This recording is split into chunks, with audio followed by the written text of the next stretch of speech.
রামনারায়ণ রাম শ্রী শ্রী ঠাকুরের তথ্য পাঠ করে শোনাতে চলেছি। রামনারায়ণ রাম। শ্রী শ্রী ঠাকুর বলছেন, বেদের যুগে বেদজ্ঞরা সবাই গান গেয়ে গেয়ে বেদের তন্ত্র মন্ত্র সুর সারা গোটা ভারতবর্ষে ছড়িয়ে দিত। তারা বেদের শাসনে চলত। বেদই ছিল তাদের একমাত্র অবলম্বন।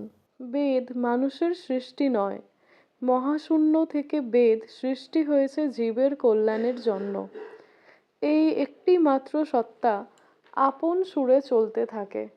এই বেদই হচ্ছে প্রকৃতি, এই বেদই হচ্ছে বিবেক, এই বেদই হচ্ছে মাটি, এই বেদই হচ্ছে সূর্য চন্দ্র পৃথিবী। বুদ্ধিবৃত্তির সমন্বয়েই হচ্ছে বেদ। ভারতবর্ষের সমস্ত জায়গায় জায়গায় স্কুল ছিল, পাঠশালা ছিল।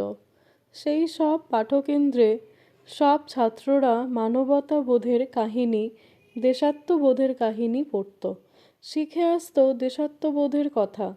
তারা সেখানে থাকতো সুন্দরভাবে, এক সংসারে একত্রিত হয়ে একান্নভুক্ত পরিবারের মতো। বেদের যুগে সমস্ত দেশবাসী বলতো, আমরা এই বেদের শাস্ত্রকেই অনুসরণ করি। ঠাকুর বলছেন, হিন্দু মুসলমান খ্রিস্টান প্রত্যেকটি ধর্মের ভালো জিনিস মানতে আমি রাজি। যে ধর্মে সংস্কার থাকবে সেটা ধর্ম নয়। সেই সময় বেদের যুগে দেশবাসীর মধ্যে কোনো হিংসা দেশ ছিল না, মারামারি কাটাকাটি ছিল না। তাদের মন ছিল স্বচ্ছতায় ভরা। বেদের সমাজ ছিল মধুময়। তখনকার সময় তারা একতাবদ্ধ হয়ে দেশের যত শত্রু আছে তাদের ধ্বংস করেছিল। তখন কোনো শত্রু দেশে ঢুকতে পারত না। তাদের বিরুদ্ধাচারণ করার সাহস কারও ছিল না। তোমরা বেদ চর্চা করো, বেদের সেই সুরধ্বনির চিন্তা করো, বেদের উপাসনা করো, তবেই সব সমস্যার সমাধান হবে। সমস্যার সমাধানের বিষয়বস্তু নিয়েই বেদ। আজ আমাদের ধর্মের ঠিক নেই, কোনো কিছুরই ঠিক নেই। সব নীরবে সহ্য করে চলেছি। আমরা কি মানুষ? আমরা মানুষ নই। তোমরা শত্রুকে ঢুকতে দেবে না। তখন দেশে কোনো শত্রু ঢুকতে পারত না। সবাই একত্রিত হয়ে বাধা দিত। সেই বাধা অতিক্রম করার সাহস কারও ছিল না। তোমরা ইচ্ছায় হোক অনিচ্ছায় হোক জপ করে যাবে। জপটাই একমাত্র কর্তব্য। হাজার রকমের চিন্তাধারায় আমাদের মন বিভ্রান্ত হয়ে ঘুরে বেড়ায় বলেই সঠিক পথের সন্ধান মেলে না। সাধনার নিয়ম হলো বারবার চর্চা করে গেলে সফলতা বা সিদ্ধি আসবেই। ঠাকুর আরও বলছেন, সেই সময় দেশের অবস্থা এরকম ছিল না। ম্যানহোলের ঢাকনা কেউ চুরি করতো না। একটা লোক বিপ্লবে নামছে না, কেউই প্রতিকারে এগিয়ে আসছে না। বিপ্লব চাই।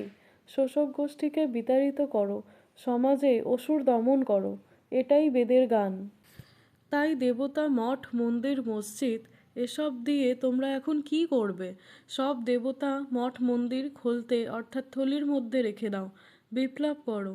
৭০-৭৫ কোটি লোক নীরব হয়ে বসে আছো, সব অত্যাচার মুখ বুজে সহ্য করছো। এটাই অষ্টম আশ্চর্য। সশস্ত্র বিপ্লব দরকার, অপারেশন খুন নয়, মনে রেখো। কাজে নামো। তোমরা কাজে নামছো না, কারণ তোমরা এমন ধর্ম করছো যার কোনো ভিত নেই। তোমরা কল্পনাবিলাসী হয়ে গেছো। তোমরা ম্যাটেরিয়ালিস্ট নও। তোমরা পুরোপুরি বাস্তববাদী হতে পারোনি। ম্যাথামেটিক্স নিয়ে গণিত নিয়ে চলতে শেখো নাই। অ্যাকশন পার্টি তৈরি করো, মাঠে নামো, শয়তানকে শায়েস্তা করো। ভারতবর্ষে যতগুলি শয়তান আছে তাদের ধরো আর পিটাও। আমরা ব্যক্তির কাজ করি না, আমরা ব্যাপ্তির পূজারী, ব্যাপ্তির কাজ করি। এই ক্ষণিকের জীবনে ছল চাতুরি মিথ্যা প্রবঞ্চনা অন্যায় অবিচার এসবের মধ্যে কেন থাকবো? কয়দিন আর বাঁচবো? সুতরাং একজন আরেকজনের মাথায় বাড়ি দেব, অন্যের ক্ষতি করে নিজের যশমান প্রতিষ্ঠা বাড়াবো, এসব চিন্তা আর করবে না।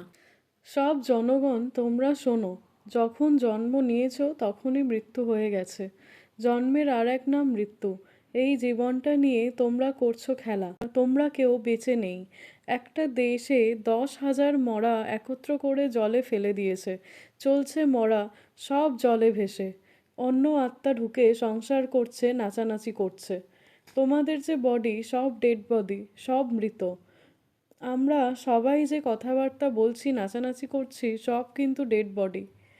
60, 65, 70 বছরের জন্য এই দেহটা ভাড়া করে আছো, যেমন ঘর ভাড়া করে থাকে না, তোমরাও 70, 80 বছরের জন্য আছো এখানে।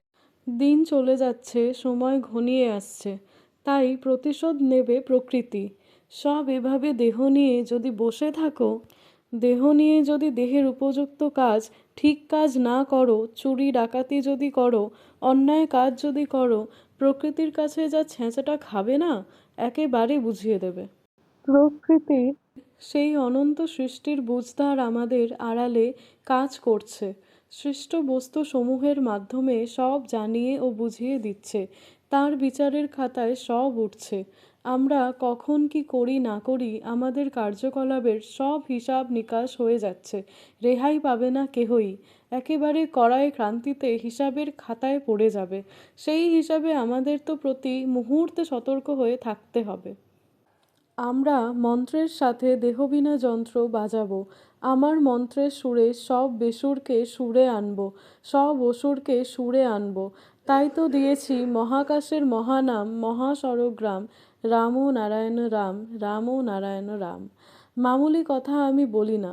আমি যা বলি সেটাই তত্ত্ব, সেটাই শাস্ত্র। এটা আমার অহংকারের কথা নয়, সহজ সরল মনের উক্তি। এটাই আমার স্বভাব।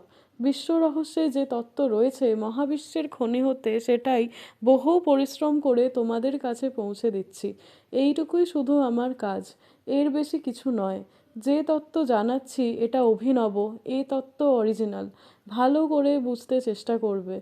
কীর্তনের কথা, নামের কথা, বিরহ মিলনের কথা অনেক পাবে। এ তত্ত্ব আর কোথাও পাবে না। আজ এই থাক। রাম নারায়ণ রাম।